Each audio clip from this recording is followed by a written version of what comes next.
Today I'm going to tell you a story so dangerous it forces ghosts to crawl back from 18 years of silence. Set in the unforgiving mountains of Montana, September 1892, where the air turns cold before dawn, and where one widow learned that some people never truly forget who they are. They just wait for the right reason to remember.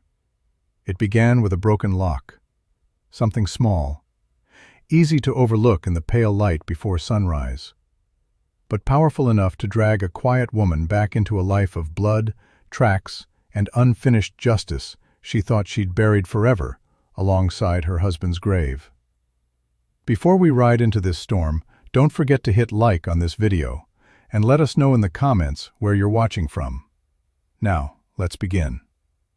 The morning sun stretched long shadows across the Bitterroot Valley when Iris Calloway woke to the sound of metal scraping against wood.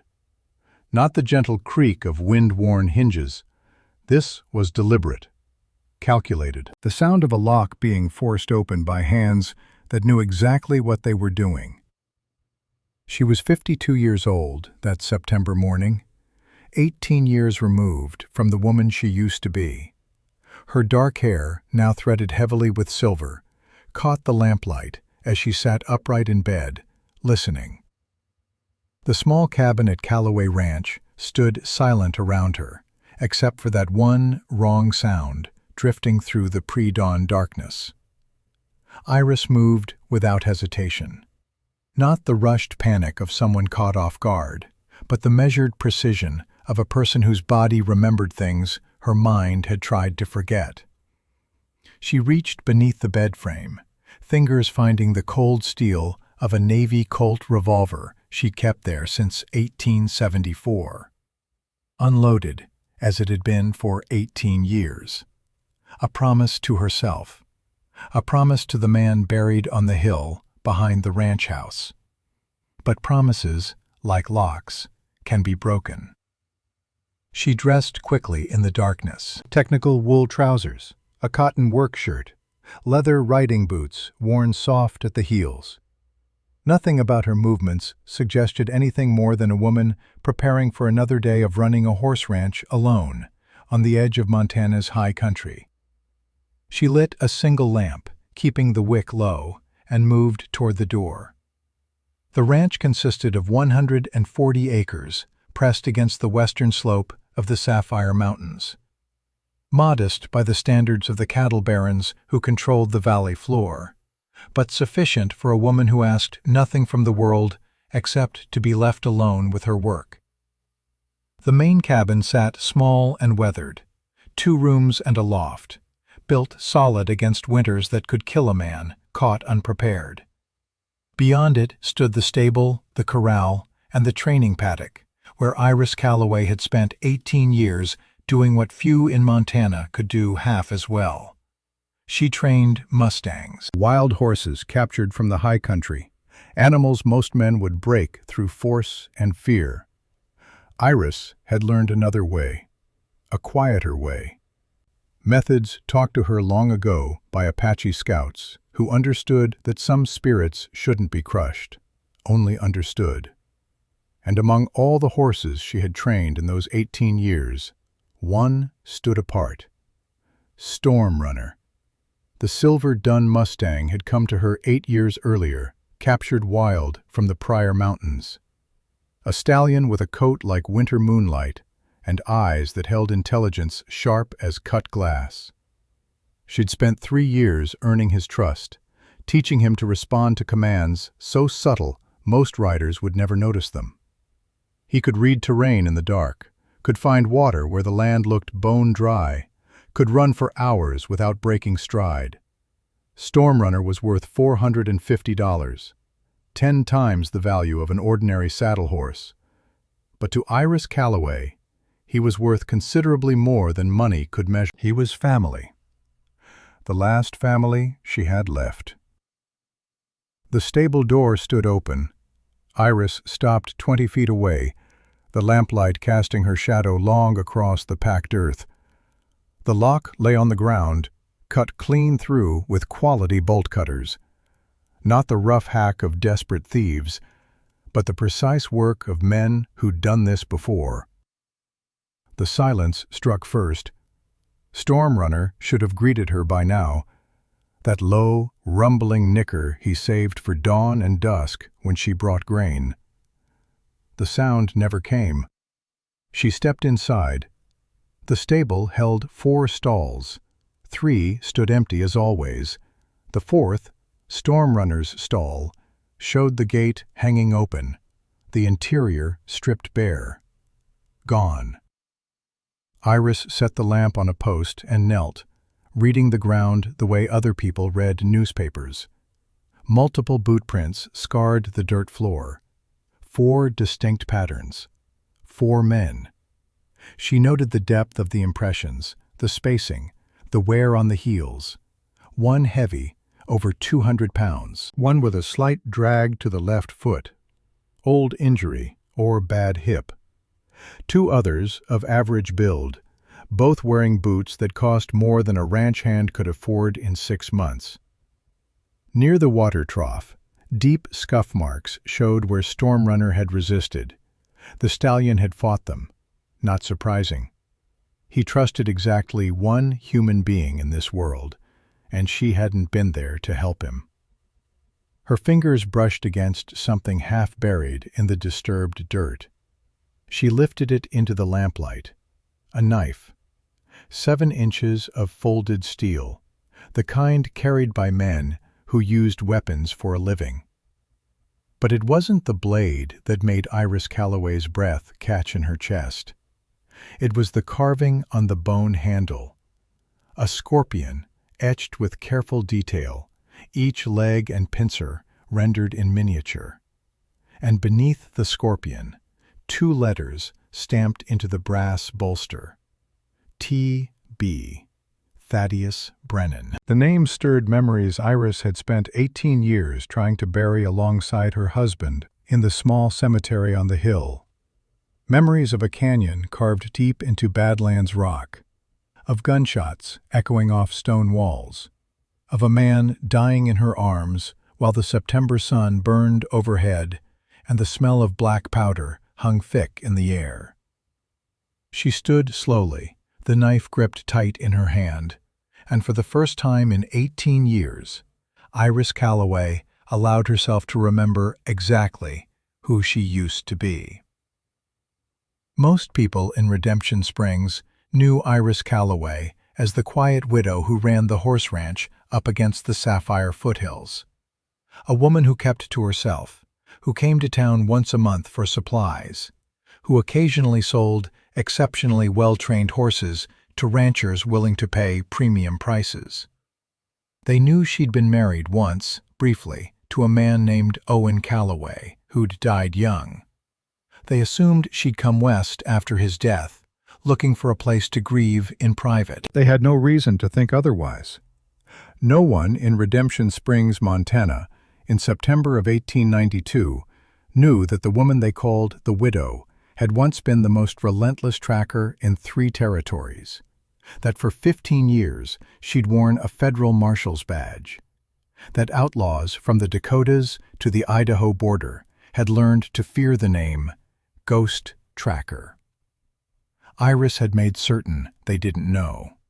She'd buried that life deliberately, methodically, the way a person buries something they never want to see again.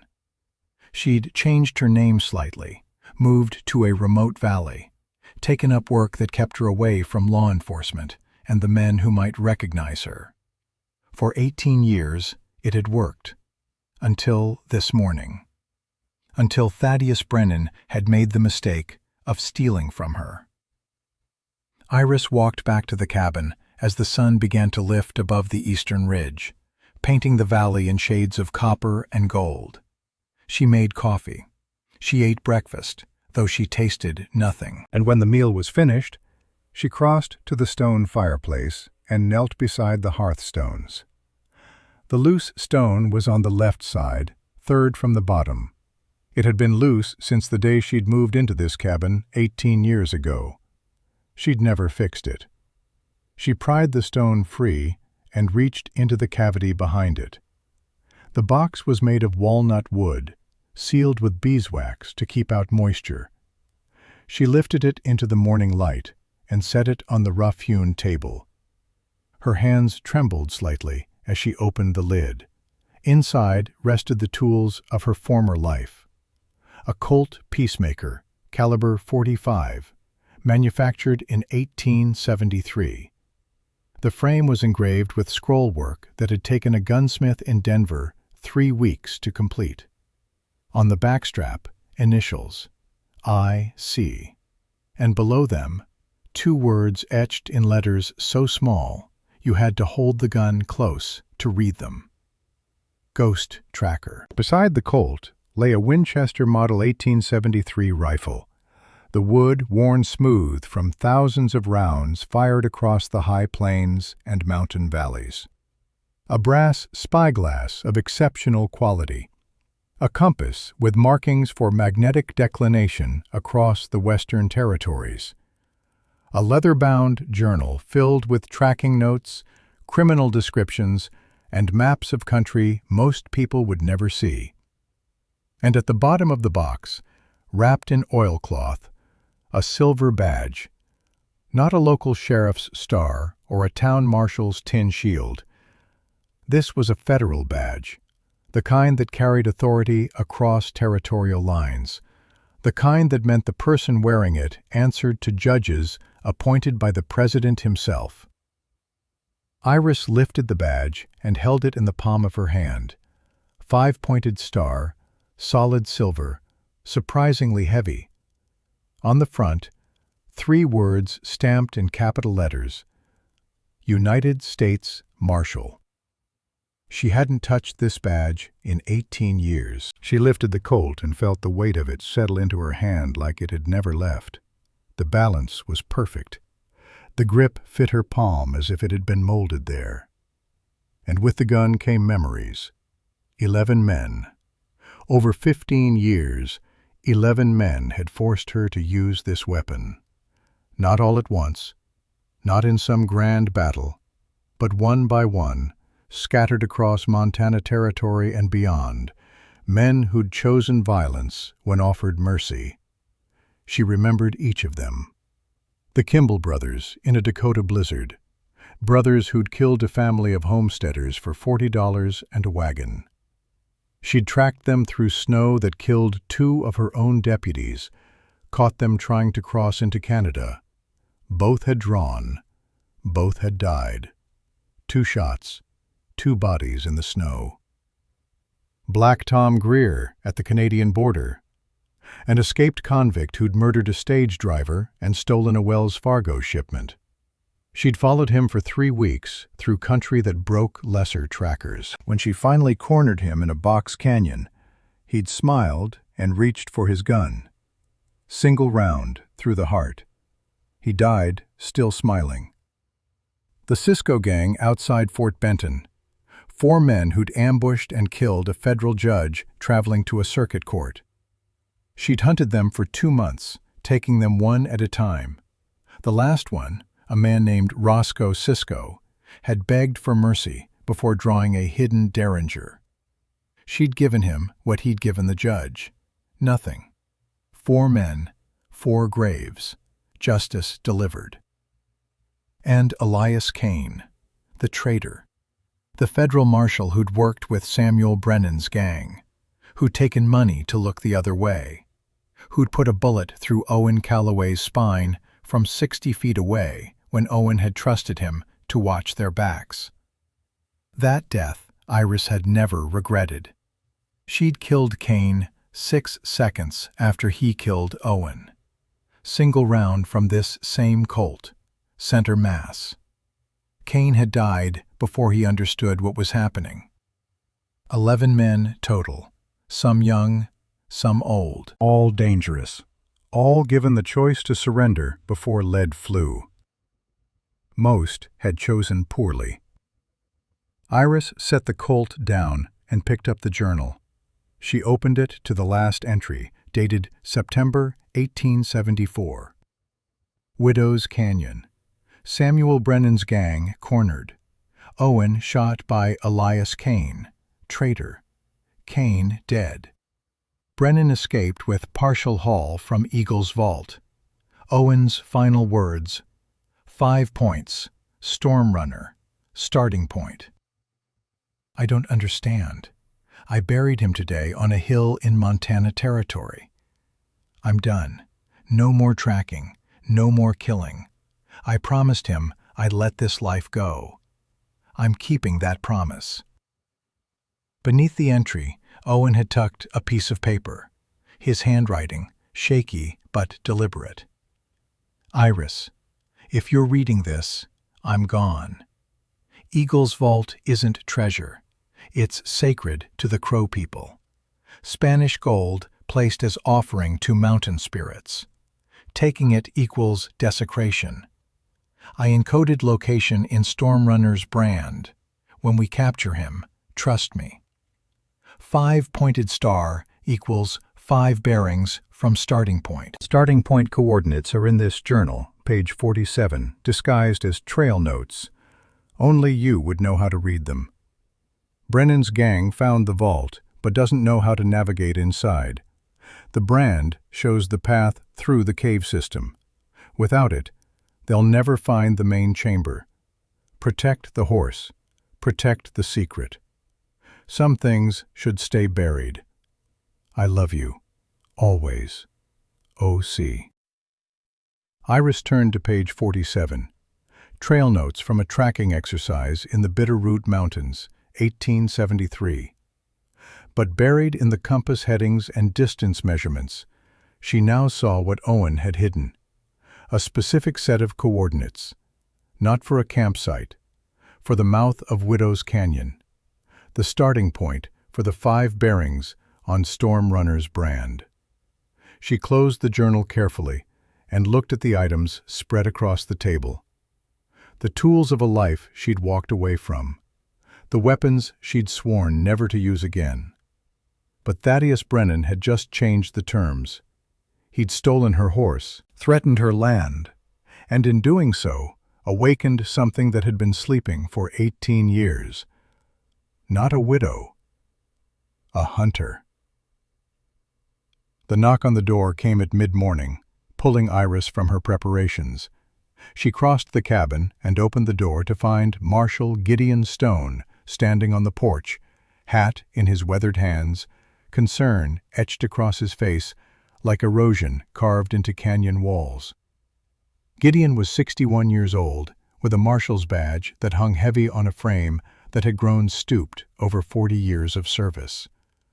His hair had gone white years ago, his hands showed the tremor of age, and his eyes carried the exhaustion of a man who had seen too much and could no longer pretend otherwise. "Morning, Iris," he said quietly. "Heard you had trouble last night."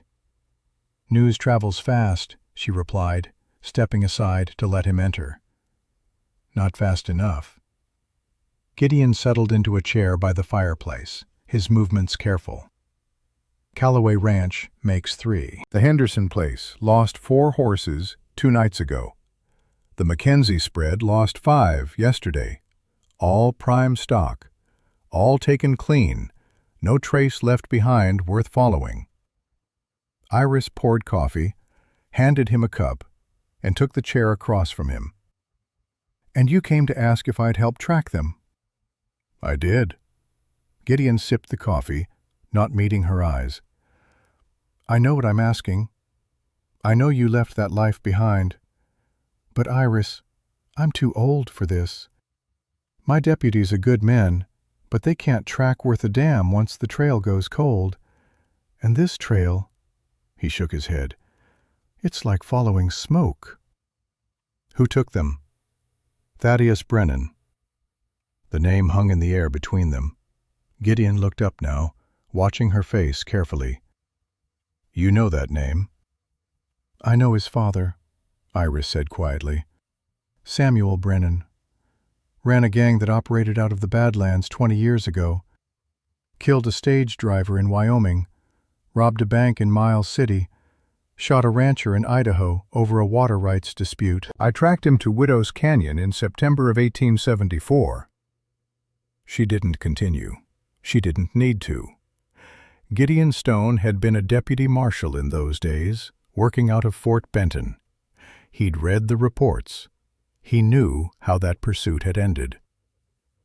"Samuel Brennan died in prison last year," Gideon said. "Consumption.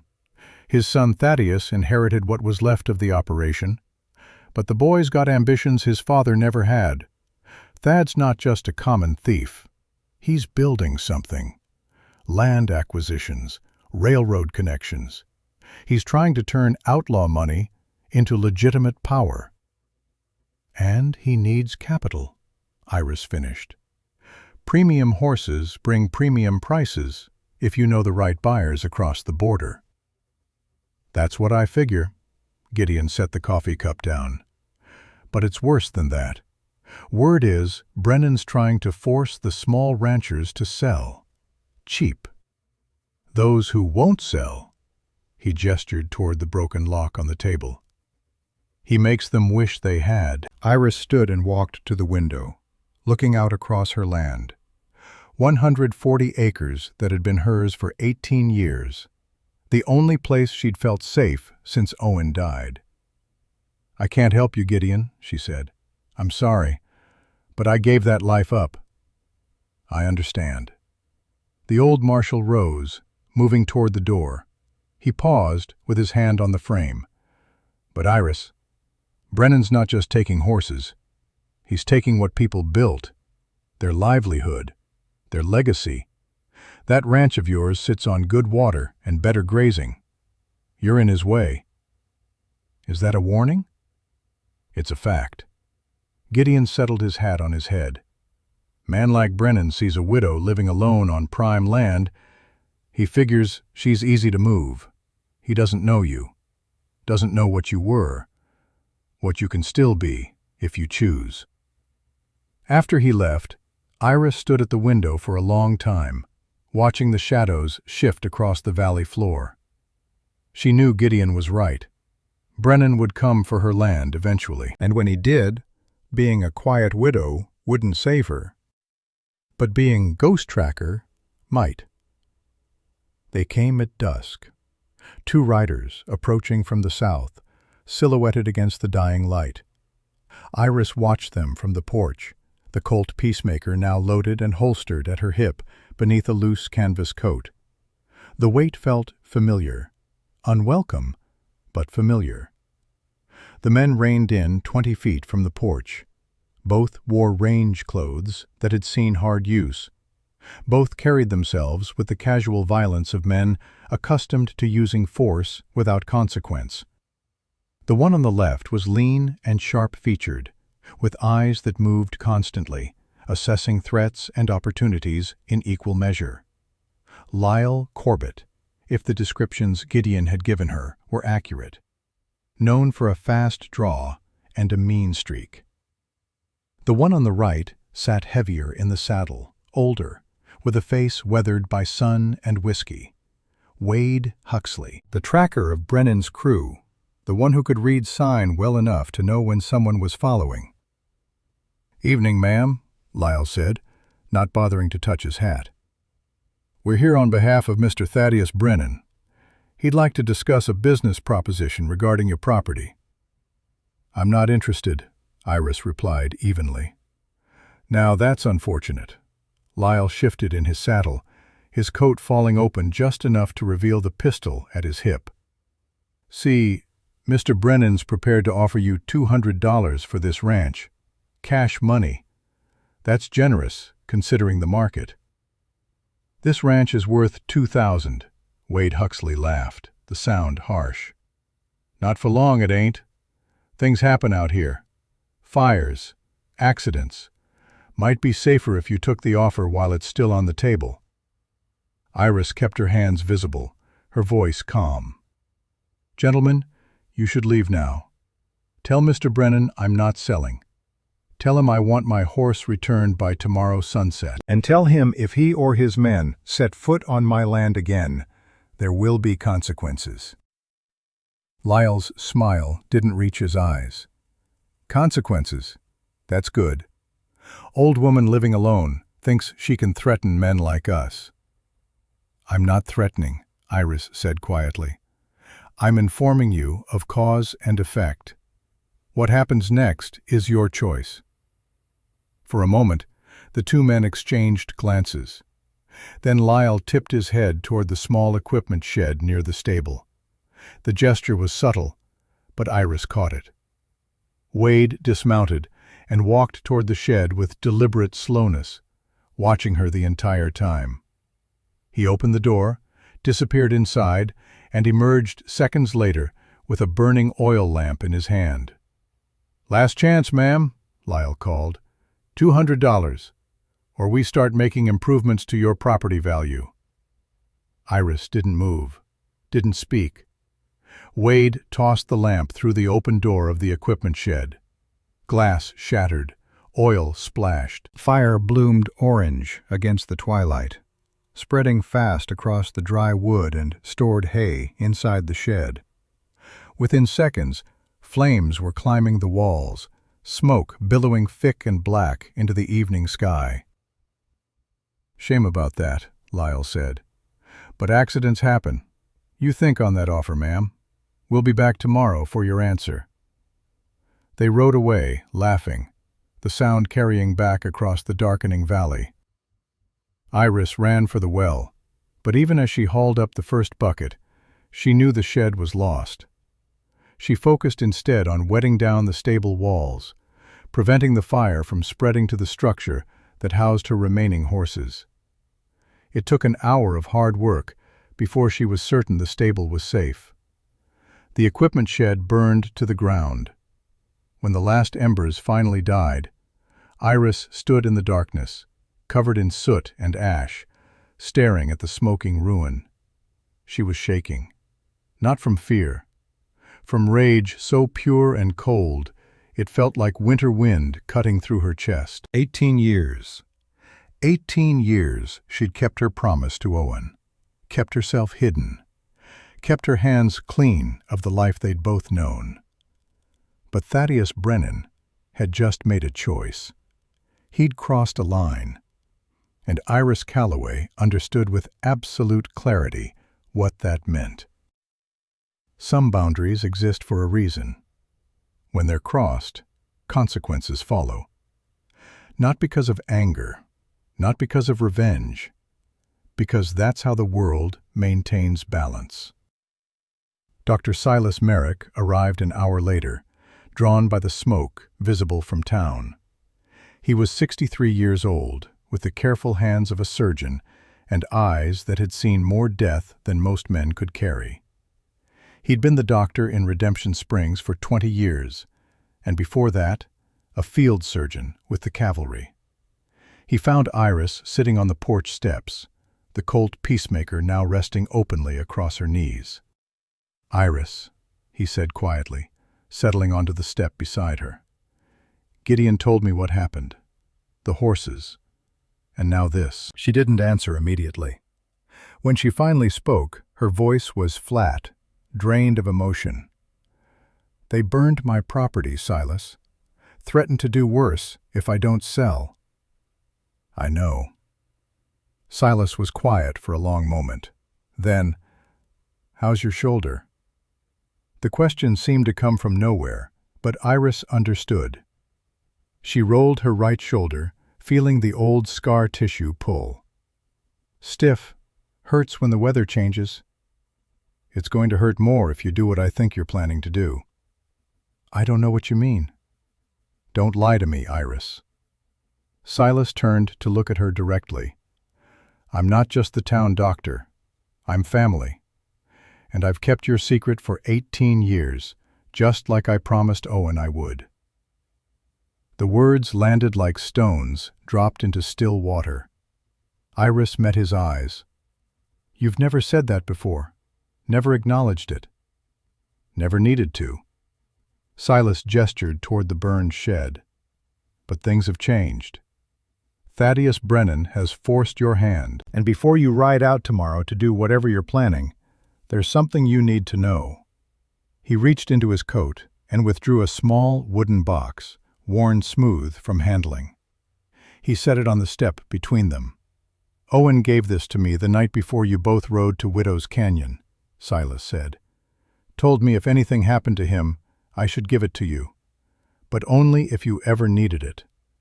For 18 years, you didn't need it. Now you do. Iris opened the box. Inside lay a locket. Silver, tarnished with age, on a chain that had turned dark. She opened it with trembling fingers. On the left side, a photograph. Owen Calloway, young and serious, wearing a marshal's badge. On the right side, carefully engraved into the silver itself, a series of numbers and letters that made no immediate sense. N15E, N78E, S82E, S15W, N42W, compass bearings. "What is this?" Iris whispered. "The truth about Eagle's Vault," Silas replied. "The truth Owen died protecting. The truth I've carried for 18 years because Owen was my brother." Iris stared at him. "Your brother?" "Half-brother. Different mothers, same father. We didn't share a surname, so most people never knew. But Owen was family, which makes you family too." Silas pointed to the engraved numbers. 5 bearings from 5 points. Owen figured it out 2 days before you rode to Widow's Canyon. Samuel Brennan's gang had found Spanish gold, hidden centuries ago in a cave system the Crow people considered sacred. Owen mapped it. Not on paper. Paper can be stolen. He encoded it, in a place no one would think to look. Iris felt ice forming in her chest. "Where?" "Stormrunner's brand." The world seemed to tilt sideways. "When you captured Stormrunner 8 years ago," Silas continued, "you found him wearing an old brand, half-heeled, 5-pointed star. You thought it was just a mark from a previous owner." "It wasn't," Iris breathed. "No. Owen arranged for that brand before he died. Paid a rancher friend to capture and brand the horse when it was still wild. Each point of the star represents one of those bearings. Anyone who knows how to read it can navigate the cave system to find Eagle's Vault." Understanding crashed over Iris like a wave. And Thaddeus Brennan knows. His father told him before he died in prison. Told him about the gold, about Owen's map, about the horse that carries it. Thad's not just stealing horses to sell, Iris. He's been hunting Stormrunner specifically, and now he has him. Iris stood, the Colt Peacemaker gripped tight in her hand. "How long have you known about this?"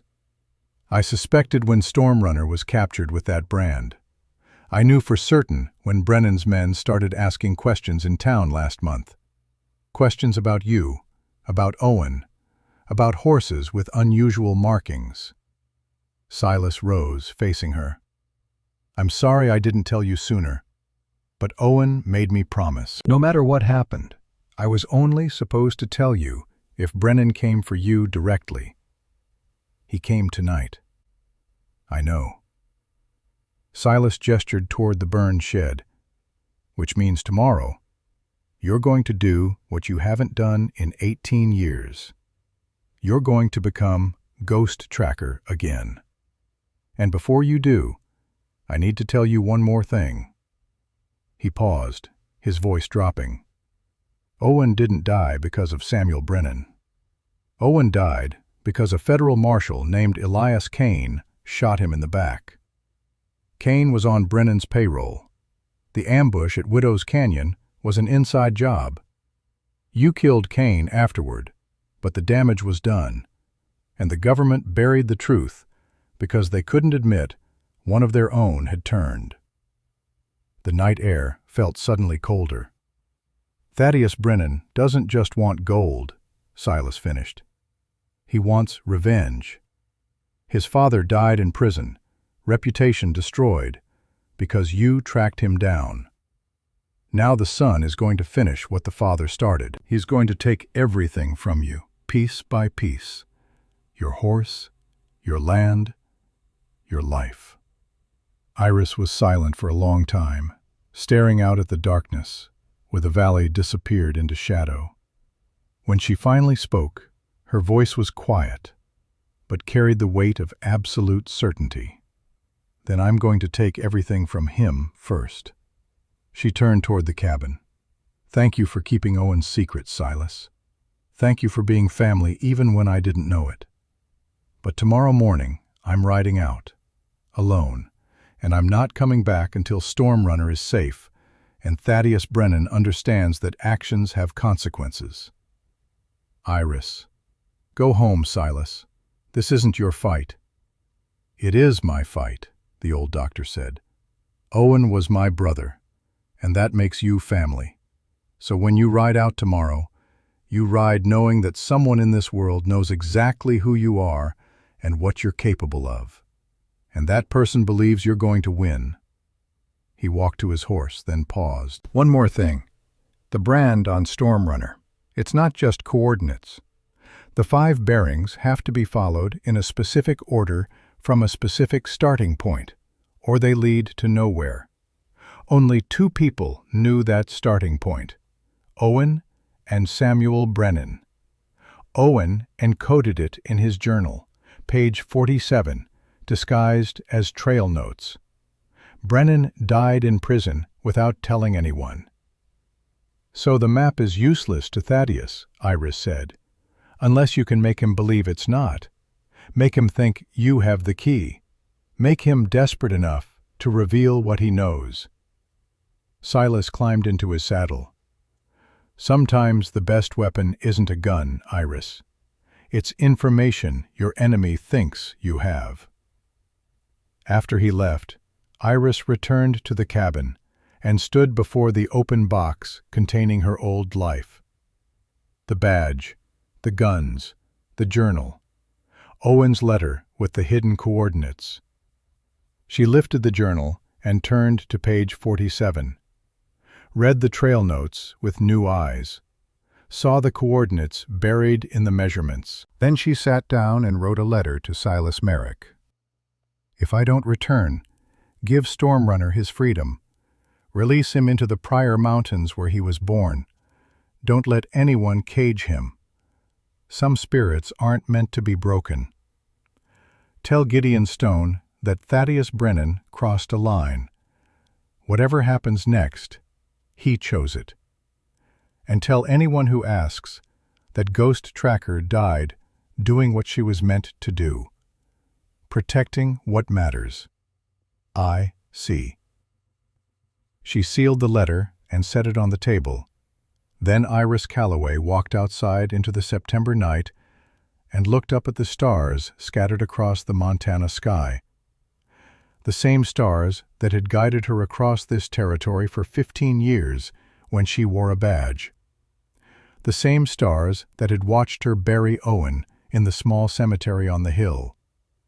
Tomorrow, those stars would watch her ride again. Not for justice, not for the law, for family, for legacy, for Owen's memory, and the understanding that some lines exist precisely because crossing them demands consequences. Thaddeus Brennan had stolen her horse. He'd burned her property. He'd threatened her land, her life, everything Owen had died to protect. And in doing so, he'd made one critical mistake. He'd awakened a ghost. Before dawn, Iris saddled one of her remaining horses, a bay mare, strong and steady, trained for mountain travel. She loaded saddlebags with supplies, dried beef, hardtack, coffee, ammunition. She strapped the Winchester to the saddle, kept the Colt at her hip, and tucked the journal into an inside pocket. The badge stayed behind. She had no authority anymore. This wasn't a marshal's hunt. This was personal. As the first light touched the eastern ridge, Iris Calloway rode out of the ranch yard, heading south toward the Badlands, where Gideon Stone said Thaddeus Brennan's trail had disappeared. Most trackers would have given up. The ground was hard, the signs minimal, the country vast enough to swallow entire armies without a trace.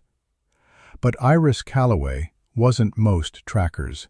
She was ghost tracker. And after 18 years of silence, she was hunting again. Behind her, the cabin stood empty. The burned shed smoldered. And on the hill overlooking the valley, morning light touched the simple wooden cross that marked Owen Calloway's grave. The ghost was riding. And before this was over, Thaddeus Brennan would learn that some people, no matter how quiet they become, never truly forget who they are. They just wait. For the right reason. For the right moment. For the line to be crossed. Now the line was crossed, and the reckoning had begun. The Badlands opened before Iris Calloway like pages in a book written in stone and silence. Serpent Flats stretched for 30 miles south of Redemption Springs, a maze of eroded gullies and wind-carved rock that most travelers avoided when they could. The land here was hostile, waterless, exposed. Summer heat could kill a man in hours. Winter cold could do it faster.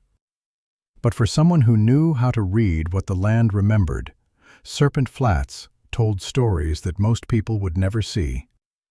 Iris rode at a measured pace, her eyes scanning the ground with an intensity that had not diminished in 18 years of absence. The tracking skills her Apache mentors had taught her 2 decades ago were still there, buried under years of quiet ranch work, but not forgotten. Never forgotten. Skills like these didn't fade, they only waited. The first sign came 3 miles into the flats. A crushed juniper branch, the break still showing green wood beneath the gray bark. Fresh, within the last 12 hours. The angle of the break suggested a horse had pushed through, moving fast, not careful about the noise it made. Iris dismounted and knelt beside the juniper, reading the details most trackers would miss. The sap was still sticky. The disturbed needles beneath the branch showed no dew, which meant the passage had happened after the morning moisture burned off. Late morning or early afternoon the previous day. She stood and scanned the surrounding ground, looking for the pattern beneath the chaos. There. Hoofprints in a patch of softer dirt between rock slabs. 4 horses, all shod. She studied each print carefully, committing the unique wear patterns to memory. One horse favored its left front. The shoe was worn more on the outside edge. Another had a fresh nick in the right rear shoe, probably picked up from striking stone. These were the same horses that had left tracks at her stable. Brennan's men had come this way. Iris continued south, following signs that would have been invisible to anyone without her training. A stone turned over, showing the darker, moisture-rich soil beneath. An anthill disturbed, the insects still rebuilding their damaged tunnels. A patch of alkali dust blown into a depression, but with shallow depressions showing where something heavy had recently displaced it. The Apache scouts who'd taught her tracking had emphasized patience. The land speaks, one elder had told her, but only to those who slow down enough to listen. Iris listened now. She noted where horses had urinated, the dark stains on rock not yet fully evaporated. Where riders had dismounted, bootprints deeper on one side, suggesting men favoring injuries or old wounds. Where they'd stopped to rest, disturbed circles in the dust where horses had pawed while waiting. Each sign added to the story. 4 men, moving with purpose but not panic.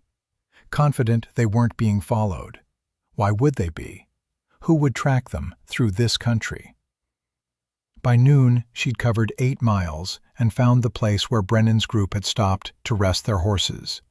The evidence was clear. Manure piles from 4 horses, still soft enough to show they were less than 24 hours old. Scuff marks where men had dismounted and stood talking. A place where someone had urinated against a rock, the dark stain not yet fully evaporated. And something else. Cigarette papers. Store-bought, not hand-rolled. Expensive. The kind a man with money would carry. Iris picked up one of the papers and held it to her nose. Turkish tobacco. Imported. Probably cost more per ounce than most ranch hands earned in a week. Thaddeus Brennan wasn't just any outlaw. He was a man trying to buy his way into legitimacy with stolen money and stolen horses. She mounted again and pressed on. The sun was angling toward the western peaks when Iris spotted the next critical sign. Horse dung. But not from the 4 horses she'd been following. This was different, fresher, and the pattern showed it had been deposited by a horse moving at a walk, not standing still. A single horse, alone. Storm runner. Iris dismounted and examined the dung carefully. She broke it apart with a stick, studying the contents with the attention a doctor would give to examining a patient. Grass from high country grazing, partially digested. Grains of corn, which meant the horse had been fed recently. No blood, no signs of distress or illness. Storm runner was alive, being fed, moving under control, but not injured. Relief washed through her, sharp and unexpected. She allowed herself one moment to feel it, then pushed the emotion aside. Emotion could wait. Right now, she needed to think. The trail continued south, but now she could see where it was heading. Devil's Throat Canyon.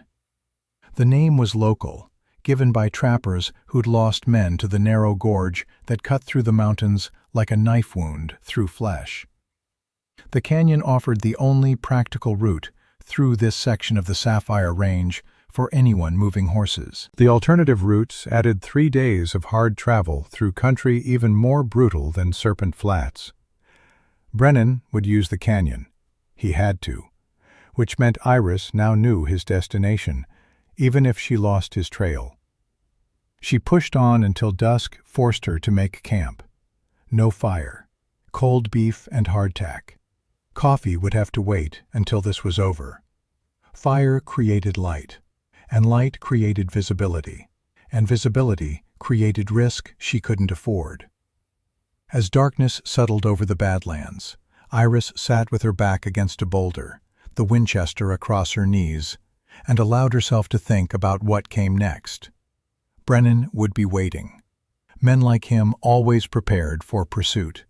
He'd have guards posted, lookouts positioned, escape routes planned. But he wouldn't be expecting ghost tracker. He'd be expecting a widow, someone desperate, someone who'd make mistakes born of emotion and inexperience. That was his mistake, and Iris intended to use it. Silver Fork was barely worthy of the name town. 12 buildings clustered around a muddy crossroads where 2 wagon trails intersected. A general store, a blacksmith, a stable that doubled as a livery, and a saloon with no name, just a hand-painted sign showing a whiskey bottle. Iris rode in at mid-morning, 3 days after leaving her ranch. The town watched her with the particular attention small places reserve for strangers. Eyes tracked her from doorways and windows. Conversations stopped as she passed. Not hostile, necessarily, just careful. She tied her horse at the stable and walked into the general store. The proprietor was a thin man in his 50s, with spectacles perched on a nose that had been broken at least twice. He looked up from his ledger as Iris entered. "Help you, ma'am?" "Information," Iris said. "Looking for 4 men who would have passed through here 2, maybe 3 days ago. Driving horses. High-quality stock." The proprietor's eyes narrowed slightly. "What's your interest?" One of those horses belongs to me. It was stolen. You a law? No, just a woman who wants her property back. The proprietor considered this, then nodded toward the saloon across the street. Man you want to talk to is Moss Taggart. Works for Thaddeus Brennan sometimes. Guards supplies when Brennan's running freight to the mining camps. He was in here yesterday buying tobacco. Mentioned Brennan had some prime horses moving through.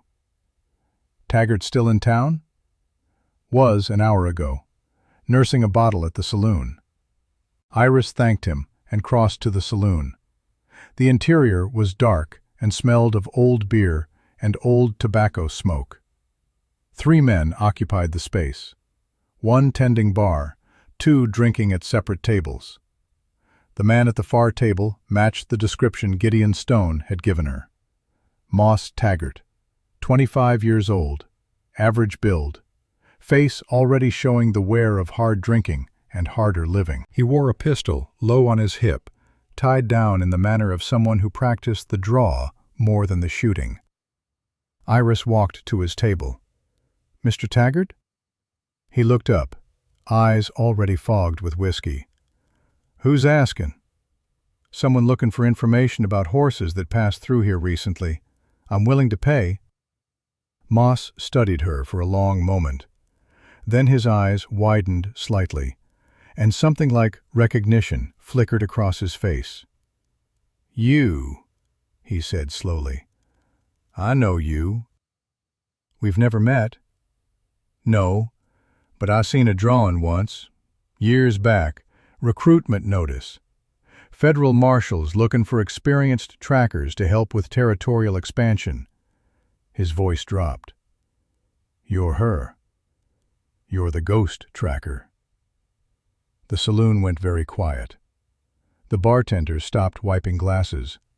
The other drinker turned to stare. Iris kept her face neutral. "That was a long time ago." "They said you died. Somewhere down in the Badlands. Ambush or something." Moss leaned forward, whiskey making him bold. "But you ain't dead, are you?" "No," Iris said quietly. "I'm not dead." "Does Brennan know?" "Not yet, but he will." Moss pushed back from the table, suddenly sober despite the whiskey. "Lady, I don't know what you're planning, but Thaddeus Brennan isn't like the men you used to chase. He's smart, connected. He's got money, and he's got men who know how to use guns. You ride after him alone, you're going to end up like the stories say you already did." "That's not your concern." "Maybe not, but I like breathing, and I don't want Brennan thinking I helped you." Moss stood, swaying slightly. "I ain't telling you nothing." Iris nodded slowly. Then, moving with deliberate care, she opened her coat just enough to show the Colt Peacemaker at her hip. "Mr. Taggart," she said, her voice dropping to a tone that carried no threat, only certainty. "You can tell me what I want to know and walk away from this table. Or you can refuse, and I'll track Brennan anyway. Either way, when this is over, he's going to know someone in Silver Fork talked. The only question is whether you're the one I name or someone else." Moss stared at her. The mathematics of survival played across his face. Finally, he sat back down. "Devil's Throat Canyon," he said quietly. "Old Spanish mission at the north end. That's where Brennan's holed up with the horses. He's planning to move them across the Idaho border in 4 days, sell them to a buyer out of Coeur d'Alene. Premium horses bring $200 each out there. No questions asked." "How many men with him?" 3. Virgil Drummond, he's the shooter. Can hit a target at 300 yards with that Sharps rifle of his. Lyle Corbett and Wade Huxley. You probably already met them at your ranch." Iris absorbed this. "Why the mission?" "Defensible. Only one way in on horseback. Good water from a spring inside the walls.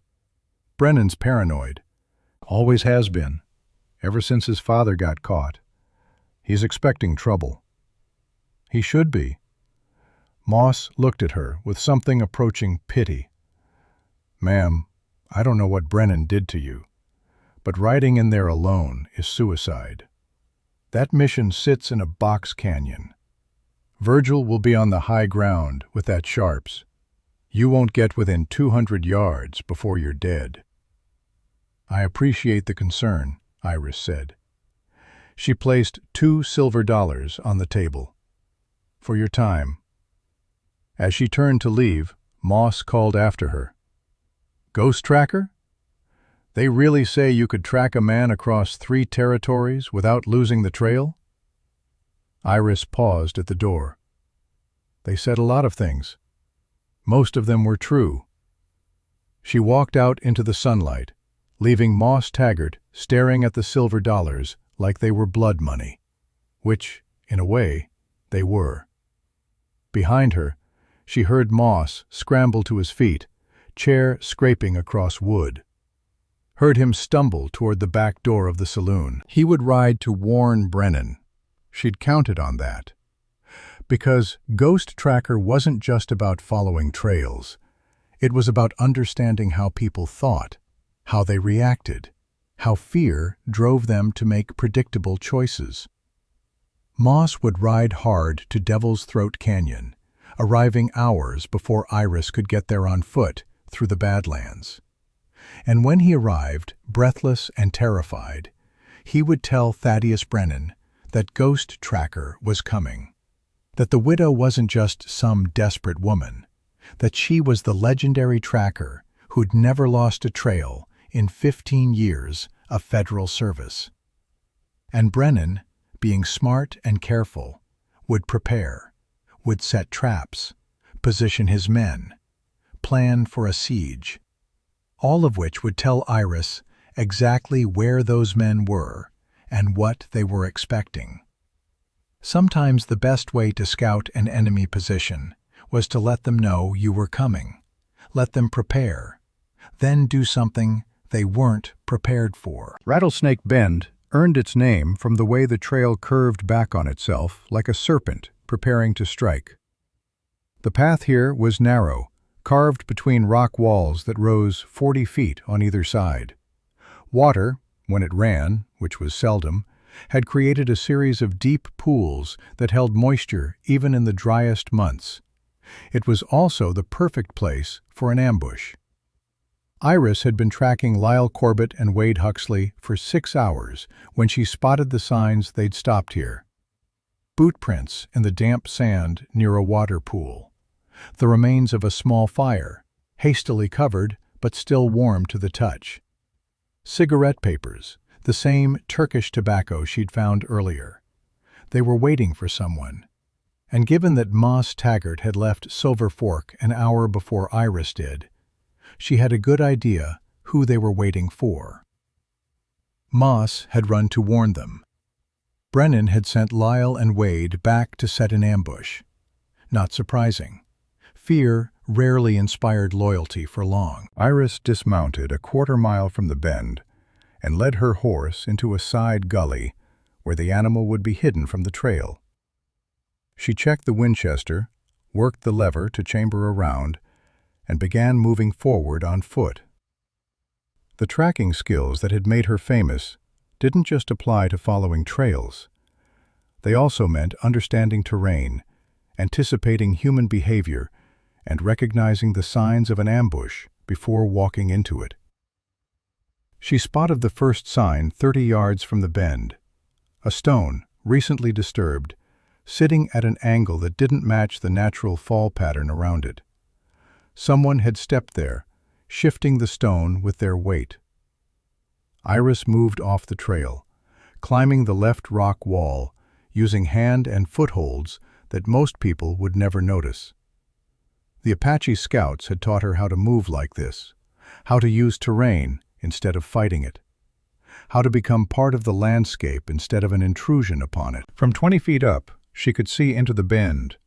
2 men, Lyle Corbett on the left, positioned behind a boulder with a clear line of sight down the trail.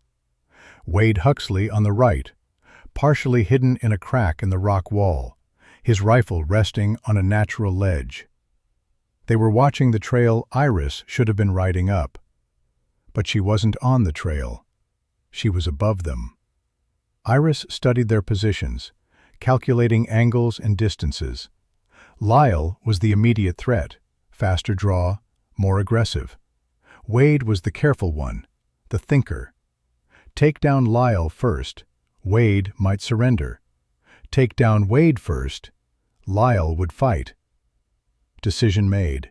She needed a distraction, something to pull Lyle away from his position without alerting Wade. Iris reached into her coat pocket and withdrew the small wooden tube Silas had returned to her from Owen's effects. The call her Apache mentor had made for her 20 years ago. The one that could mimic animal sounds with perfect accuracy. She raised it to her lips and blew. The sound that emerged was the cry of a coyote, wounded and desperate. The kind of sound that meant easy meat for anyone with a gun and the willingness to use it.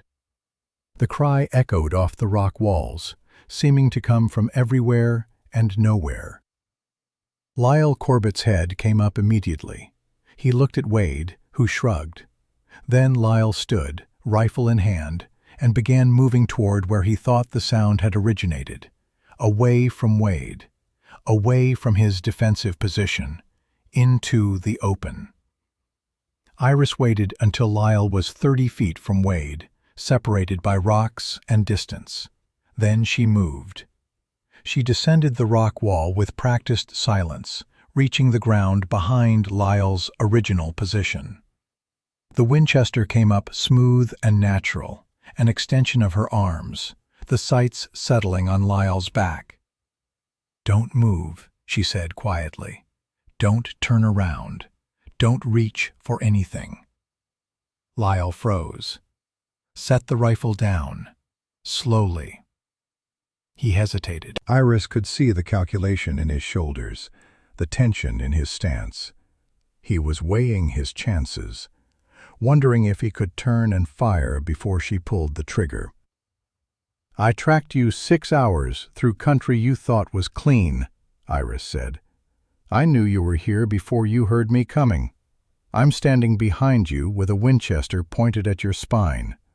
The mathematics aren't in your favor. Put the rifle down." Lyle set the rifle down. "Now the pistol. 2 fingers. Slow." He drew the pistol with his left hand, 2 fingers on the grip, and set it on the ground. "Kick them away." He did. "Lyle?" Wade's voice called from across the bend. "You get it?" Before Lyle could answer, Iris raised the Winchester and fired. The bullet struck the rock 6 inches from Wade's head, spraying stone chips across his face. Wade jerked back with a shout, dropping his rifle. "Next one goes through your skull," Iris called. "Step out where I can see you. Hands visible." Wade emerged slowly, hands raised. "Walk to my voice, slow and careful." Wade approached, his eyes fixed on Iris with a mixture of fear and recognition.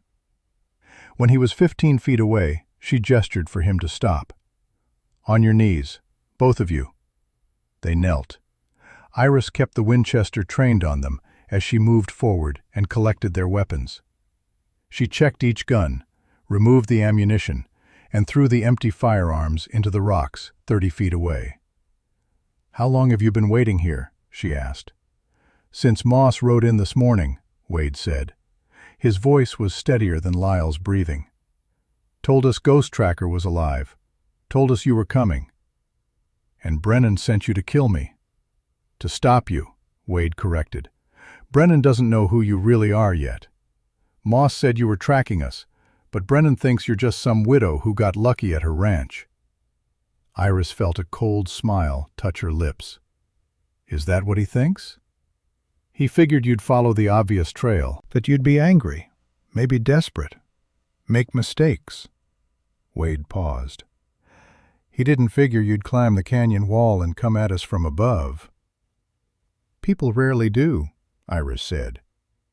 "Here's what happens now. I'm going to ask questions. You're going to answer. If I believe you're telling the truth, you walk away from here alive. If I don't believe you, I leave you tied up for the real coyotes. And they're out here. That wasn't just my call." Lyle found his voice. "You can't—" The Winchester shifted, the barrel now pointed at his face. "I can. And I will. I've been tracking men like you for longer than you've been alive. I know exactly what you're capable of, and exactly how little your life is worth to anyone except you. So talk. Make it worth something."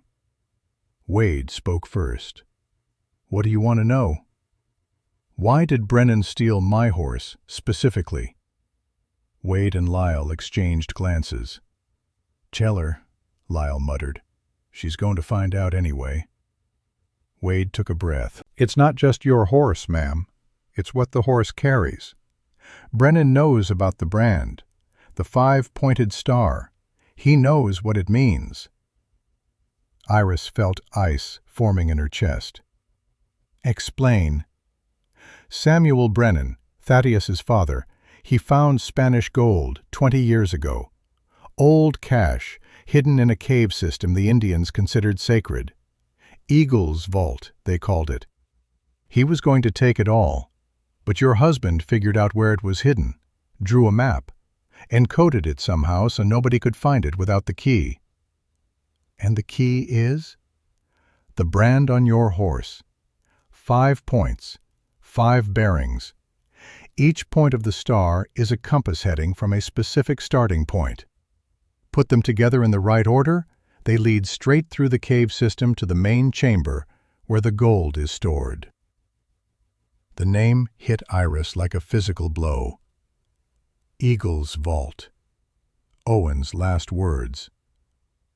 "How does Brennan know this?" she asked, her voice tight. "His father told him before he died in prison last year," Wade said. "Told him about the map, about your husband hiding it in a way nobody would think to look. Told him to find the horse with the star brand, find the vault, and finish what Samuel started." Lyle picked up the story. "Brennan's been looking for that horse for 2 years, searching every ranch, every horse trader, every auction from here to Wyoming. Then 3 months ago he heard about a widow in Redemption Springs who had a silver Mustang with unusual markings. He sent men to verify. They confirmed the brand, 5-pointed star, just like his father described. So he stole Storm Runner to find the gold." "Yes, ma'am, but there's more." Wade's face showed genuine fear now. "The brand only works if you know where to start measuring from. The 5 bearings have to be taken from a specific point at the mouth of Widow's Canyon, or they lead to nothing. Samuel Brennan knew that point. He died before telling anyone. Thaddeus has been trying to figure it out for a year. He thinks maybe your husband left notes, or told you before he died." Understanding crashed over Iris. Silas had told her the same thing. The brand was a lock, useless without the key. Owen had encoded the starting point coordinates in his journal, page 47, disguised as trail notes, which meant Owen had died protecting not just the location of the gold, but the starting point for the measurements. And now Thaddeus Brennan had the brand, but not the key, which made him desperate, dangerous, and very, very vulnerable. Iris lowered the Winchester slightly. "Where is Brennan now?" "Old Spanish Mission, Devil's Throat Canyon. He's waiting there with Virgil Drummond and the horses. 4 days until the buyer arrives from Idaho to purchase the stolen stock." "And he doesn't know I'm coming?" "He knows someone's tracking us," Wade said. "Moss told him about Ghost Tracker. But Brennan doesn't believe it. He thinks Ghost Tracker died 18 years ago at Widow's Canyon. Thinks you're just some widow who got lucky taking us at your ranch." Iris was quiet for a long moment. Then she reached into her coat and withdrew a length of rawhide cord. "Turn around. Hands behind your back." She bound their wrists with knots that would take hours to work free. Not impossible, but difficult enough to give her a substantial head start. "When you get loose," she said as she prepared to leave, "ride north. Don't stop until you're out of Montana territory. If I ever see either of you again, I won't be this generous." "And if we don't leave?" Lyle asked. Iris met his eyes. "Then you'll discover that some legends are true, and some ghosts are very hard to kill." She walked back to her horse, mounted, and rode away without looking back. Behind her, Lyle Corbett stared at Wade Huxley. "He's not going to let the horse go," Lyle said quietly. "I know." "So she's riding into a trap. Virgil will kill her before she gets within 200 yards of the mission." "Maybe." Wade worked at the rawhide, binding his wrists. "Or maybe Brennan just made the biggest mistake of his life." "What makes you say that?" "Because I've heard the stories about Ghost Tracker. Every outlaw in 3 territories heard them. She tracked the Kimball brothers through a blizzard that killed 2 of her own men. She followed Black Tom Greer across the Badlands in August with no water and caught him 3 miles from the Canadian border. She brought in the Cisco gang after they murdered a federal judge." Wade finally freed one hand and started working on Lyle's bonds. "Those aren't just stories, they're warnings." "Warnings about what?" "About what happens when you cross someone who knows how to hunt. Brennan thinks he's the predator because he has men and guns and a defensive position. But I think he's wrong. I think the widow is the predator. And I think he doesn't understand what that means until it's too late." "What does it mean?" Wade was quiet for a moment, working Lyle's hands free. "It means in 4 days, either Brennan is going to be rich, or he's going to wish he'd never heard the name Ghost Tracker." By the time Iris made camp that night, she was 12 miles from Devil's Throat Canyon. She sat in the darkness, eating cold jerky and drinking water from her canteen, thinking about what Wade and Lyle had told her.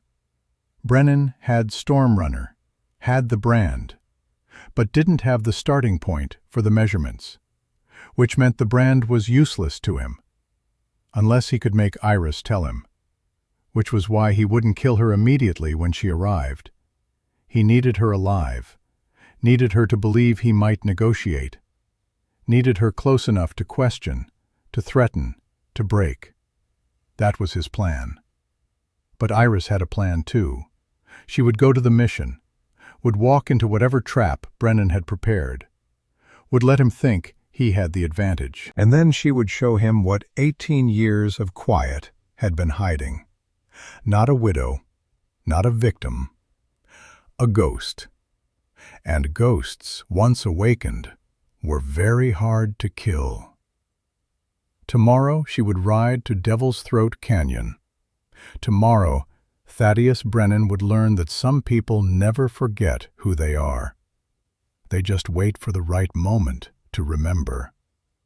That moment was coming, and when it arrived, the reckoning would be absolute. Part 3. The Reckoning. Devil's Throat Canyon opened before Iris Calloway like a wound carved into the earth by some ancient violence. The walls rose 200 feet on either side, red sandstone layered with black volcanic rock, creating striations that looked like dried blood against char. The canyon floor was narrow, 60 feet at its widest point, and twisted back on itself in a series of sharp curves that made visibility beyond 50 yards impossible. At the northern end, where the canyon walls finally relented and opened into a small valley, stood the old Spanish mission. Iris studied it through her spyglass from a position half a mile south, concealed among a jumble of boulders that provided both cover and elevation. The mission had been built 2 centuries earlier by Franciscan priests trying to bring salvation to the indigenous peoples of these mountains. It hadn't worked. The priests had abandoned the place within a decade, driven out by winters that killed the faithful and the faithless with equal indifference. What remained was stone, thick walls built to last centuries, a bell tower that still stood, though the bell itself had been stolen or melted down generations ago. An interior courtyard open to the sky, where a natural spring provided water year-round. Defensible, remote, perfect for a man who needed time and privacy to move stolen horses. Through the spyglass, Iris counted the horses first. 11 total, including Storm Runner. The silver Mustang stood apart from the others, head high, ears forward, alert in a way that suggested he hadn't accepted captivity the way the other horses had. Good.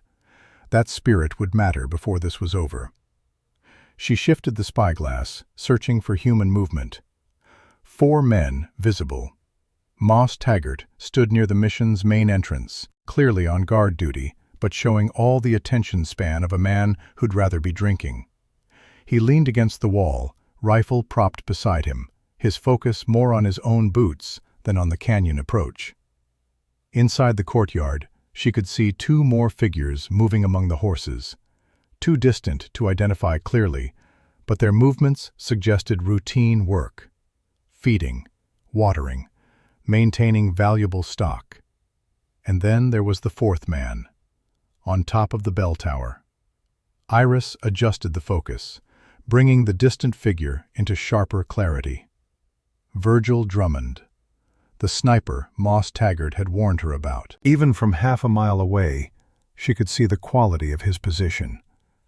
The bell tower provided 360 degrees of visibility. Anyone approaching the mission from any direction would be exposed for at least 200 yards before reaching cover. Virgil held a rifle, long barrel, probably a Sharps, the kind of weapon that could kill a man at 400 yards in the hands of someone who knew how to use it. And everything about Virgil's stillness suggested he knew exactly how to use it. Moss had been right. Riding straight into the mission would be suicide. But Iris Calloway hadn't survived 15 years as a federal marshal by doing the obvious thing. She lowered the spyglass and studied the canyon walls. The sun was 3 hours from setting when Iris began her approach. Not up the canyon floor, where Virgil's rifle could find her. Not along the obvious trails that would be watched and covered. She went up. The western wall of Devil's Throat Canyon was sheer in places, but not everywhere. Wind and water erosion had created cracks, ledges, and natural chimneys that a person could climb if they had the skill and the nerve. Iris had both. She left her horse hidden in a side ravine 2 miles south, taking only what she could carry. The Winchester strapped across her back, the Colt at her hip, 50 rounds of ammunition distributed in her coat pockets, a canteen, a coil of rope, and the wooden tube her Apache mentor had given her 20 years ago. The climb took 90 minutes. Her hands found holds worn smooth by centuries of weather. Her boots wedged into cracks barely wide enough to accept them. The shoulder wound from 18 years ago protested with every upward pull, the scar tissue stretching and burning, but she ignored it. Pain was information, nothing more. At one point, 40 feet above the canyon floor, her left boot slipped on loose stone. For 3 heartbeats, she hung by her fingers alone, feet scrabbling for purchase, the drop below her enough to kill or cripple. She found the foothold, pressed upward, kept climbing. By the time she reached the canyon rim, the sun had moved another hand's width toward the western peaks. She allowed herself 2 minutes of rest, drinking water and checking her weapons, then began moving north along the rim. The mission lay a quarter-mile ahead. From this height, she could see the entire layout, the box canyon that contained it, the spring-fed pool in the courtyard, the horses gathered near the western wall where shade was deepest, and Virgil Drummond, still in the bell tower, scanning the southern approaches with patient, professional attention. Iris watched him for 15 minutes, timing his pattern. He swept the canyon floor every 3 minutes, checked the eastern approach every 5, the western approach every 7. The northern route, the only path wide enough for horses, every 10 minutes. Methodical, disciplined, but predictable. And predictability was a weakness. She waited for the next northern sweep to complete, counted to 60, then began her descent down the western face of the cliff that backed the mission. The Spanish builders had used the natural cliff as one wall of the compound, saving stone and labor. It also meant the western side had no windows, no doors, no sight lines, a blind spot. Iris reached the base of the cliff as the sun touched the western peaks. Golden light flooded the canyon, creating long shadows that would help hide her final approach. She moved along the base of the cliff, staying low, using every boulder and depression for cover. The climb down had left her hands raw and her shoulder screaming, but she pushed the discomfort aside. 50 feet from the mission wall, she stopped. The bell tower rose directly ahead, 30 feet of stone with Virgil Drummond at the top. From this angle, she could see him in profile, see the Sharp's rifle resting on the tower's edge, see the way he held himself, loose but ready, a man comfortable with waiting, because waiting was part of the job. Iris studied the tower's construction. Spanish stonework, solid, but old. 2 centuries of freeze-thaw cycles had opened cracks in the mortar, and on the western side, the blind side, she could see where erosion had created something like a crude ladder, handholds, footholds, narrow but present. She could climb it. The question was whether she could do it silently enough that Virgil wouldn't hear her coming. Iris checked the sky. The sun was nearly down. In 20 minutes, it would be full dark. Virgil would have to rely on sound more than sight, which meant 20 minutes from now was when she needed to move. She settled into a depression between 2 rocks and waited, watching the light fade. Full darkness. Iris moved. The western face of the bell tower was rough stone, each block slightly offset from the one below it, creating natural edges and gaps. She placed her hands carefully, testing each hold before committing her weight. Climbing in darkness was dangerous, but it also meant Virgil couldn't see her, even if he looked directly down. She moved with the patience of stone itself. 6 inches. Test. Shift weight. 6 more inches. Test again. Above her, she could hear Virgil moving, the creak of leather, the soft scrape of rifle barrel on stone, the sound of a man shifting position to ease cramped muscles. 20 feet up. 25. Her right hand found a hold, pulled upward, and the faintest crack sounded as old mortar gave way. She froze. Above her, Virgil went silent. Iris held herself motionless, every muscle locked, barely breathing. A piece of mortar, no larger than a walnut, bounced off the stones below. In the canyon's silence, it sounded loud as a gunshot. "Who's there?" Virgil's voice, sharp with sudden alertness. Iris didn't move, didn't breathe. Silence stretched. "Moss? That you screwing around?" No answer. Virgil muttered something under his breath, then, "Damn coyotes." The tension eased slightly. Virgil shifted position, the sounds suggesting he was looking away, scanning the canyon approaches again. Iris started climbing again, slower now, more careful. At 30 feet, she was close enough to hear Virgil breathing. At 32 feet, her hand found the edge of the tower platform. She pulled herself up slowly, inch by inch, until her eyes cleared the platform edge. Virgil Drummond sat 8 feet away, his back to her, the Sharps rifle resting across his knees as he scanned the darkening canyon below. Iris lifted herself onto the platform, with movements so controlled they made no sound at all. The Apache scouts who'd trained her had taught her how to move like this, like smoke, like shadow, like a ghost. She stood, drew the Colt, took 2 silent steps forward, and pressed the barrel against the back of Virgil's head. "Don't move," she said quietly. "Don't turn around. Don't reach for anything." Virgil went rigid. "Set the rifle down. Slowly." He complied, lowering the Sharps to the stone floor of the tower. "Now stand up, hands where I can see them." Virgil stood, hands raised. "You're making a mistake, lady. Brennan's—" "Quiet." Iris reached forward with her left hand and took the pistol from Virgil's belt. She threw it over the tower edge, heard it clatter on stones 30 feet below. "Turn around, slowly." Virgil turned. In the faint starlight, she could see his face.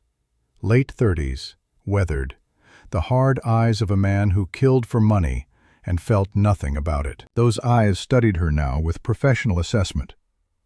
"You're the widow." "I was." "Moss said you were ghost tracker. I didn't believe him." "Believe him now?" Virgil was quiet for a moment, then, "Yes, ma'am, I do." "On your knees." He knelt. Iris kept the Colt trained on him as she retrieved rawhide from her coat. "Hands behind your back." "You can't take all of us," Virgil said. "Brennan's expecting trouble. You take me out, you still got 3 more to deal with."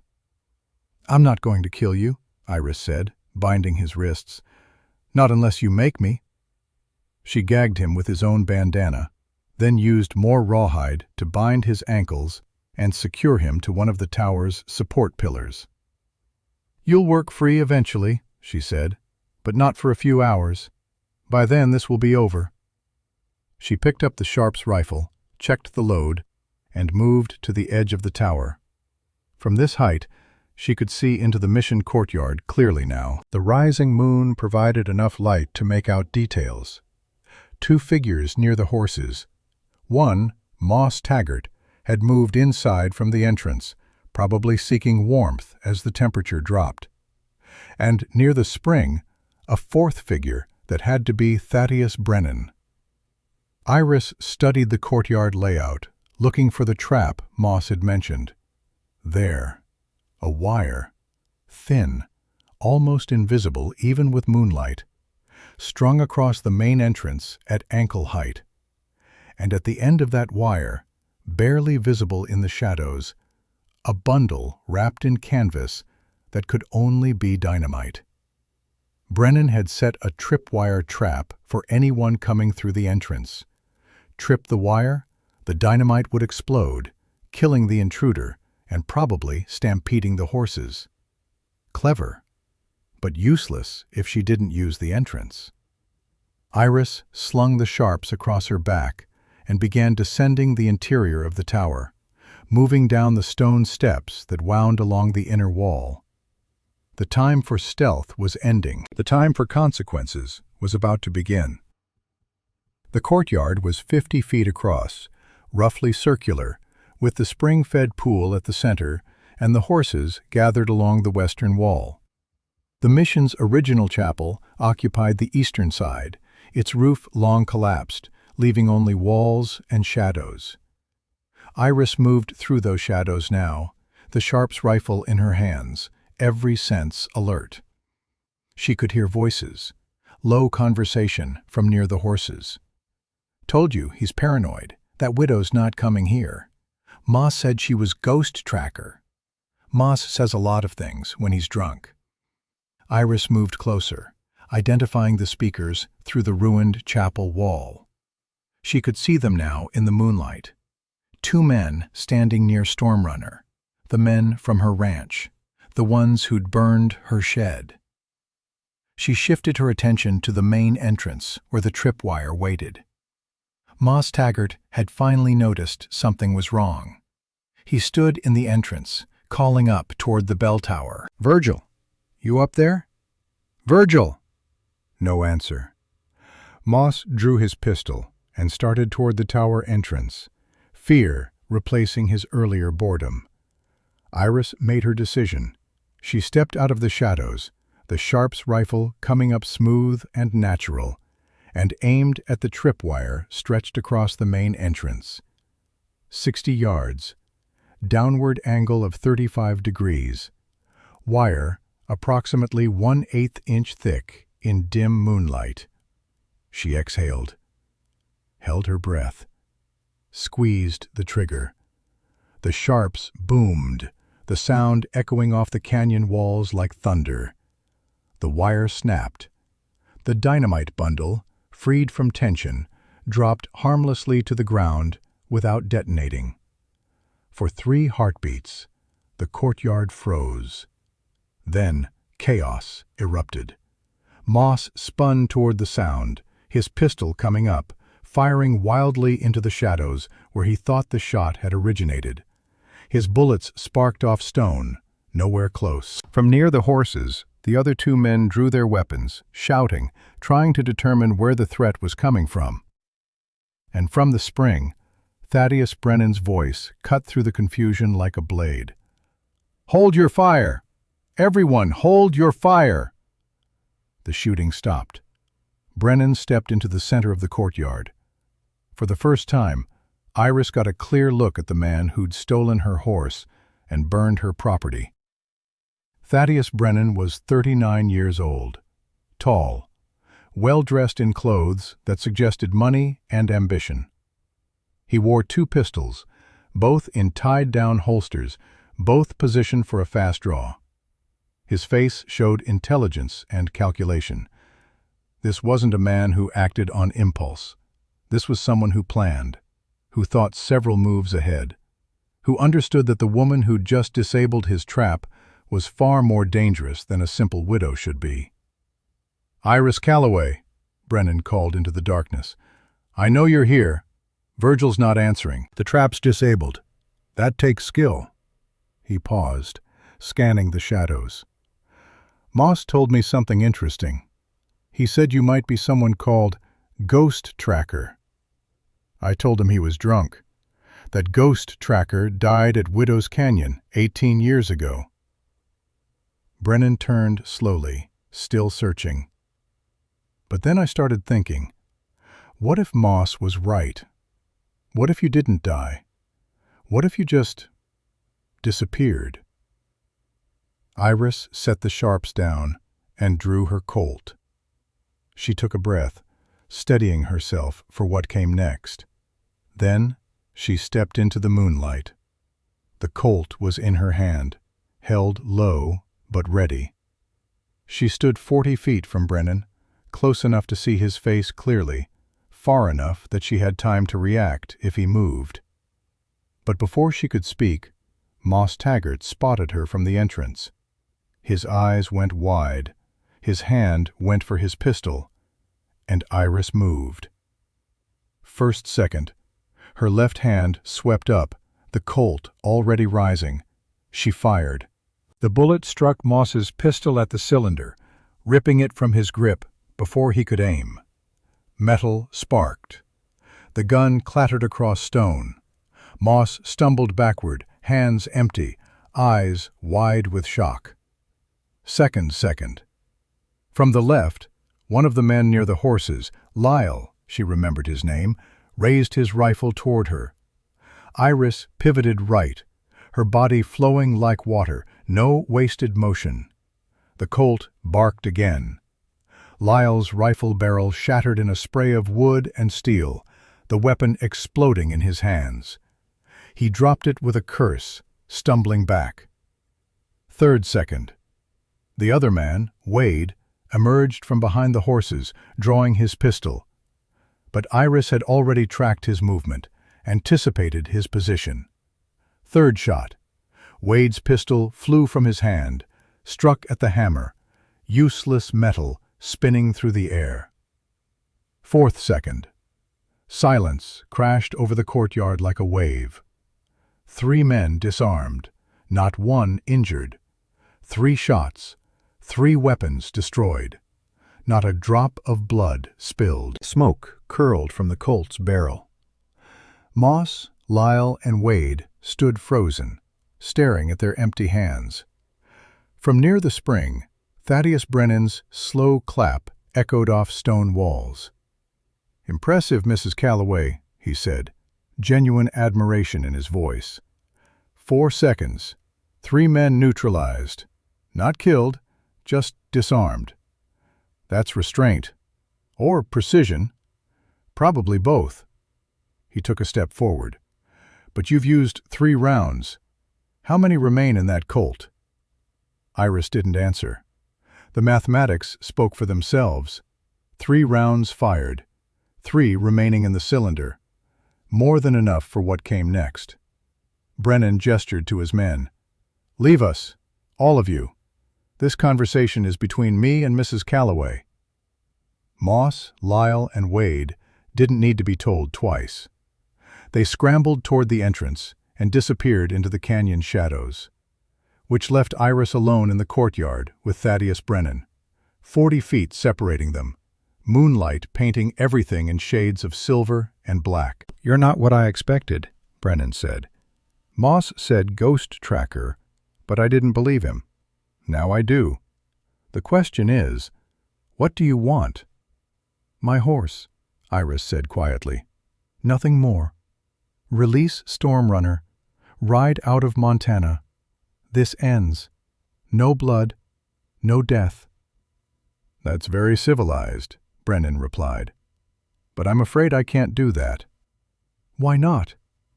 "Because that horse is worth more than $450. He's worth $40,000, maybe more. Because he carries the key to Eagle's vault." "The brand is worthless without the starting point for the measurements," Iris said. "You don't have that. Your father died without telling you." Brennan's smile widened. "That's where you're wrong. I don't need the starting point. Because you know it. Owen Calloway was your husband. He must have told you before he died." He gestured around the courtyard. "So here's what's going to happen. You're going to tell me that starting point. In exchange, I give you the horse and enough money to rebuild your ranch. We both walk away. And if I refuse, then you die here, and I spend the next 10 years searching every canyon in this territory until I find Eagle's vault on my own." Brennan's expression hardened. "You die for nothing. Your horse becomes mine, and your husband's legacy disappears into my pocket." Iris was quiet for a long moment. Then, "Owen never told me the starting point." "I don't believe you. Believe what you want. It's still the truth." Brennan's hand moved toward his pistol. Not fast, deliberate, giving her time to see it coming. "Mr. Brennan," Iris said quietly, "there's something you should know before you do that." "What's that?" "I gave you mercy. I disarmed your men without killing them. I'm offering you a way out that doesn't end in blood." Her voice dropped, carrying absolute certainty.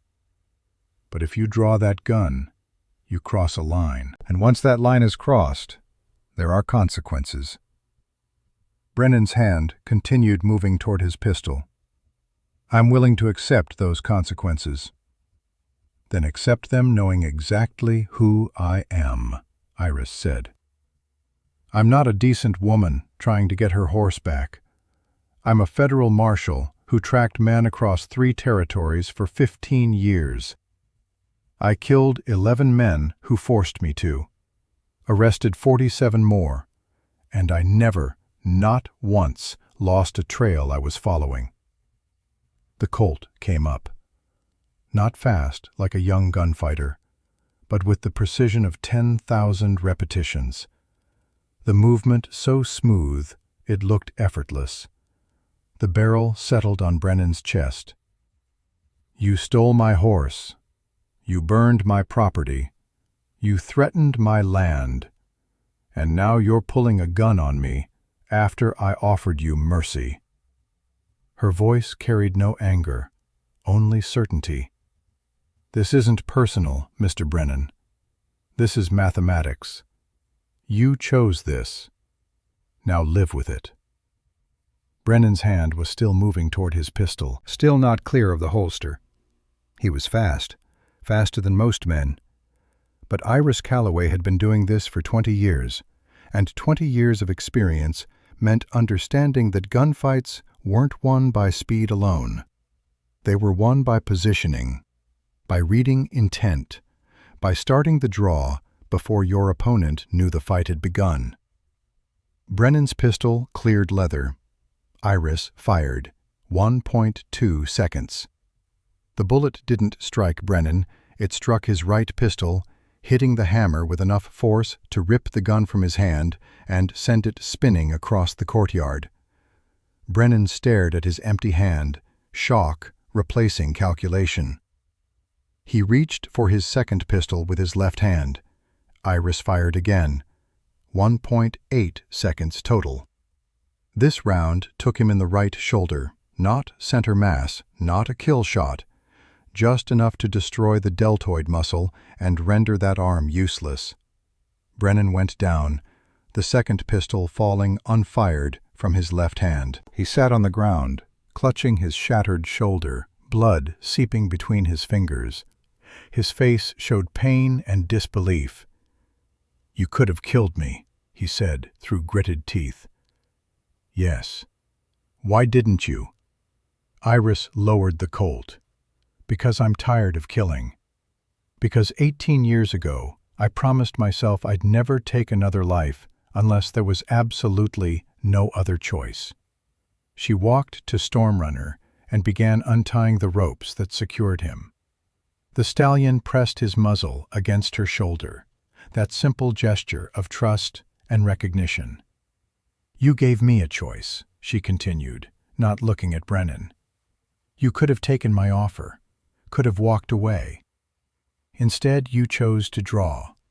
But that doesn't mean I have to kill you." Stormrunner was free now. The other horses, spooked by the gunfire, milled nervously, but were still secured. "The law will be here in 2 days," Iris said. "Marshal Stone is bringing a posse. They'll find you. They'll arrest you for horse theft, arson, and attempted murder. You'll spend the next 25 years in territorial prison." She looked at Brennan now. "That's consequence enough. Your father died in prison. You're going to die in prison. 25 years from now, nobody will remember either of you, except as men who tried to take what wasn't theirs and paid the price." She mounted Stormrunner, no saddle needed. The stallion knew her weight, her balance, her intent. But people will remember the widow who got her horse back. They'll tell that story for generations, not because of violence, because of restraint, because I could have killed you and chose not to. She turned Stormrunner toward the entrance. "Some things are worth more than revenge, Mr. Brennan. Thank you for reminding me." She rode out of the mission courtyard, through Devil's Throat Canyon, back toward the open country beyond. Behind her, Thaddeus Brennan sat bleeding in the moonlight, waiting for the law to arrive.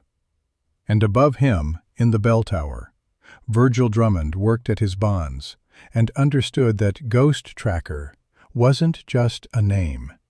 It was a promise. And promises, once made, are never truly broken, just kept at the right time. 6 months later, March 1893. Marshal Gideon Stone stood in the courtroom in Helena, Montana, watching as the judge pronounced sentence on Thaddeus Brennan. 25 years, Montana Territorial Prison. No possibility of early release. Brennan's face showed nothing as the bailiffs led him away in chains. But his eyes found Iris in the gallery, held her gaze for 3 heartbeats. Not hatred, understanding. After the trial, Gideon walked with Iris to the courthouse steps. "You could have killed him," the old marshal said. "I know. Most people would have. I'm not most people." Gideon smiled, then reached into his coat. "The territorial governor asked me to give you this." Iris unfolded the document. An official appointment. Special Deputy Marshal. Consultant status. Part-time. Based from her ranch. Tracking and investigation only. No enforcement unless she chose it. "I'll think about it," she said. Dr. Silas Merrick approached, carrying a small wooden box. "This was Owen's," he said quietly. "Thought you should have it now." Inside, Owen's marshal badge and a letter in his handwriting. "Iris, if you're reading this, I'm gone. Eagle's Vault isn't treasure, it's sacred to the Crow people. Spanish gold placed as offering to mountain spirits. Taking it would be desecration. I encoded the map in Stormrunner's brand because I knew you'd protect that horse with your life. The starting point coordinates are in my journal, page 47. Protect the secret. Some things should stay buried. I love you. Always. Owen." Iris closed the letter carefully. "Thank you, Silas." A young deputy approached, 25 years old, eager. "That's Tommy Birch," Silas said. "Gideon's new hire. Needs to learn tracking. Thought you might teach him." Iris studied the young man. 2 months, once a year, at my ranch, my rules. Deal. 4 years later, summer, 1896. Iris stood at the corral fence, watching 3 young horses, Stormrunner's offspring, move through their paces. Stormrunner himself, now 12 years old, grazed nearby with the careful deliberation of age earned honestly. A wagon approached. Dr. Silas Merrick and a woman Iris didn't recognize. "Iris," Silas said, "this is Rachel Thorne. Runs a school in Missoula teaching young women practical skills. Hoping you might teach tracking."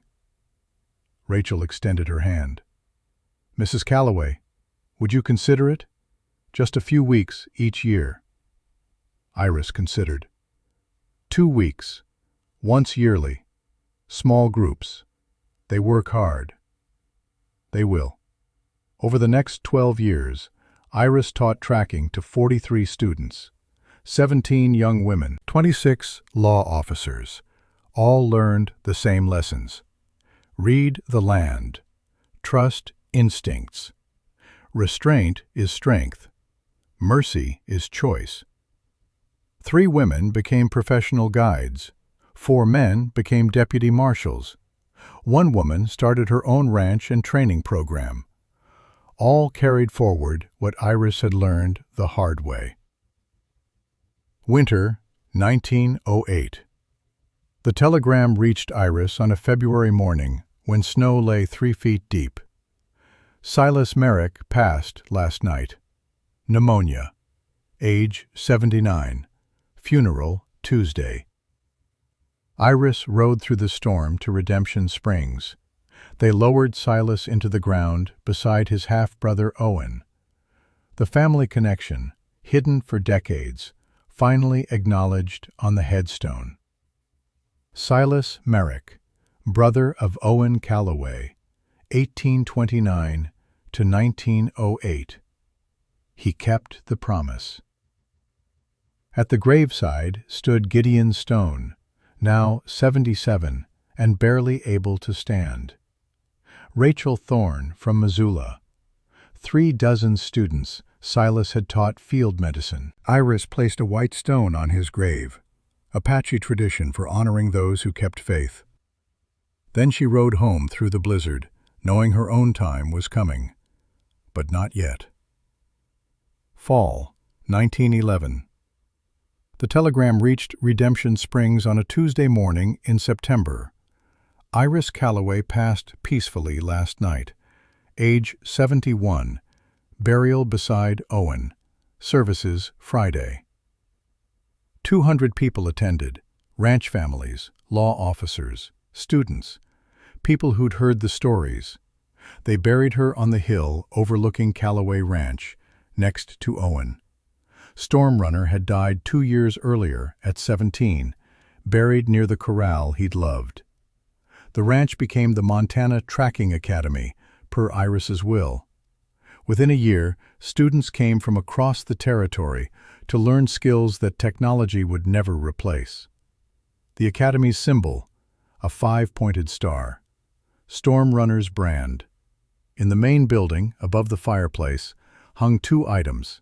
A Colt Peacemaker, engraved, "I see Ghost Tracker." A photograph of a woman beside a silver Mustang, both looking at the camera with quiet confidence. Beneath, a brass plaque with words Iris had written in 1910. "I killed 11 men in 15 years as a marshal. Each death was necessary. Each is remembered. But I'm more proud of the times I didn't kill. The times I gave mercy when death would have been easier. Strength isn't about how many fights you win. It's about how many you avoid.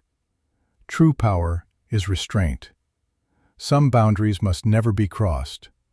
When they are, justice follows. But justice doesn't always mean blood. Track well. Shoot straight.